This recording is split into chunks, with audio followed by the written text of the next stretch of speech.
Okay, guys, so today we're going to have a video lecture on the legislative branch of government.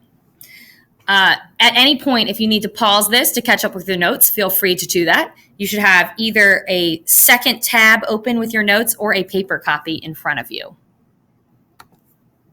First, some additional vocabulary words. A census is an official count of the population. In the United States, we take a census every 10 years, and it determines our representation in Congress. So basically, they figure out how many people live in an area, and then therefore how many people need to represent us in our government.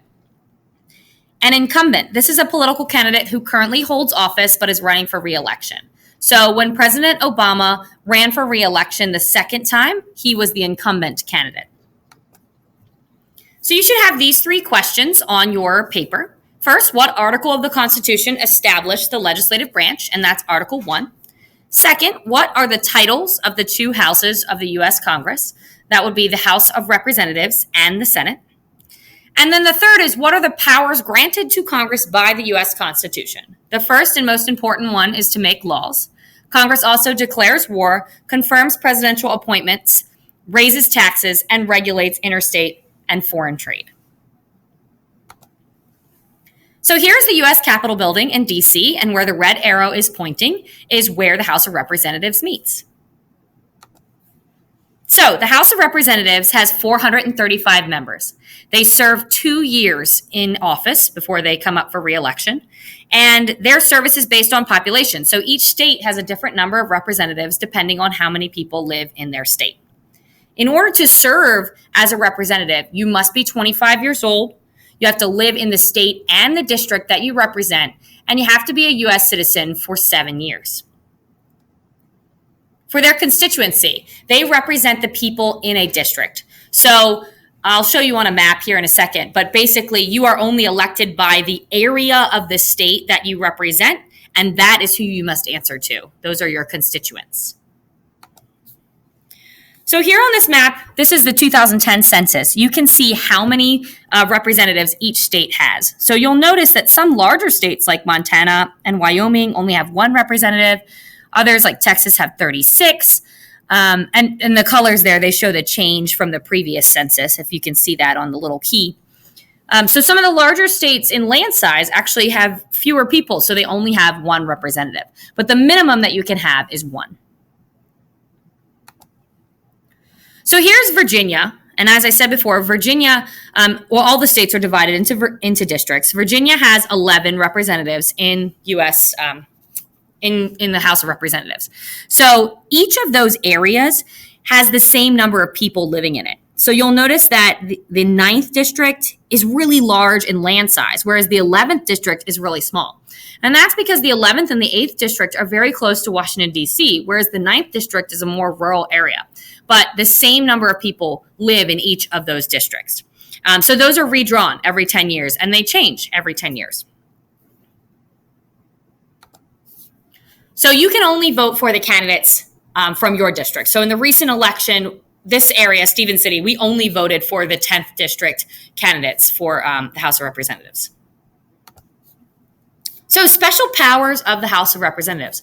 First, they begin the impeachment process. So if a member of government is formally accused, then they bring charges against the person by a majority vote. They also choose the president if there's no majority in the Electoral College, and they introduce tax or appropriation bills. So any bill that has to do with money has to be introduced or started in the House. And we'll talk about the lawmaking process a little bit later. The current leader of the House is Paul Ryan, and his official title is the Speaker of the House. And he kind of keeps things running. He decides what bills will come forward, and it's his job to make those decisions. Okay, the other house is the Senate, and you'll see the red arrow is pointing to the other side of the Capitol building where the Senate meets.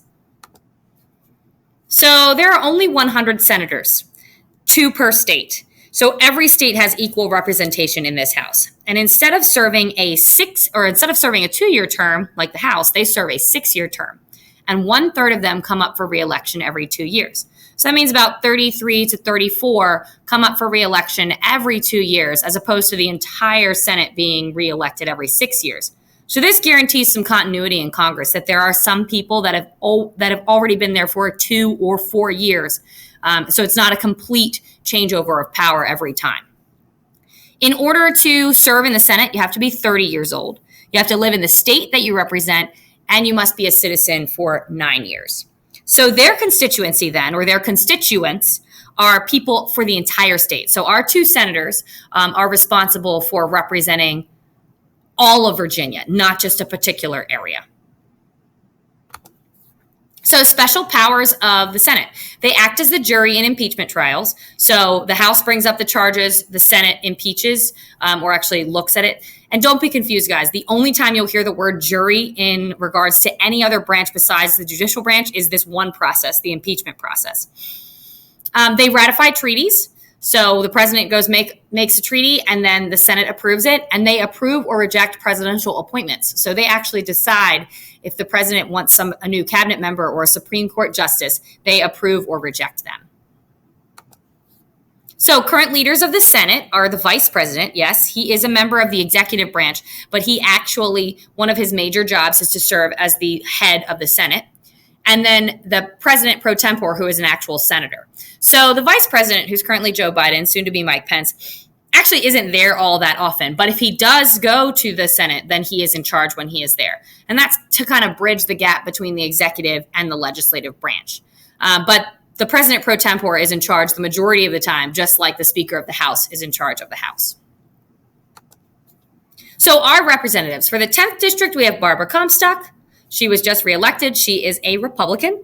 And for our senators, we have Tim Kaine and Mark Warner, and both of them are Democrats, and neither of them was up for reelection this past November.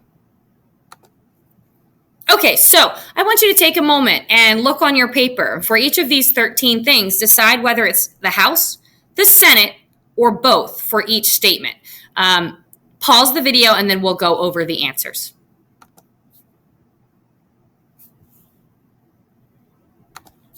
Okay, so number 1, has 100 members. That is the Senate. Number 2, membership is based on population. That's the House. Has 435 members. That's the House. Is a part of a bicameral Congress. That's both. And you'll remember bicameral means 2 houses. Is established by Article 1 of the Constitution. Again, that's both. Helps make the laws of the country. Again, both. And we'll go over the lawmaking process later. Each state has an equal number. That's the Senate for number 7. Number 8, each member serves the people of one congressional district. That's the House. Remember, Barbara Comstock serves as our representative for the 10th district. Members serve a 6-year term and must be at least 30 years old. That would be the Senate. Number 10, the people elect the members. Both. Number 11, each member represents all the people of their state. That's the Senate. Number 12, members serve a 2-year term and must be at least 25 years old. That's the House. And number 13, members must live in the state or district they represent. That is both. Okay, so double check your answers. This is the end of the video lecture. Make sure that you have everything down, and we're all done.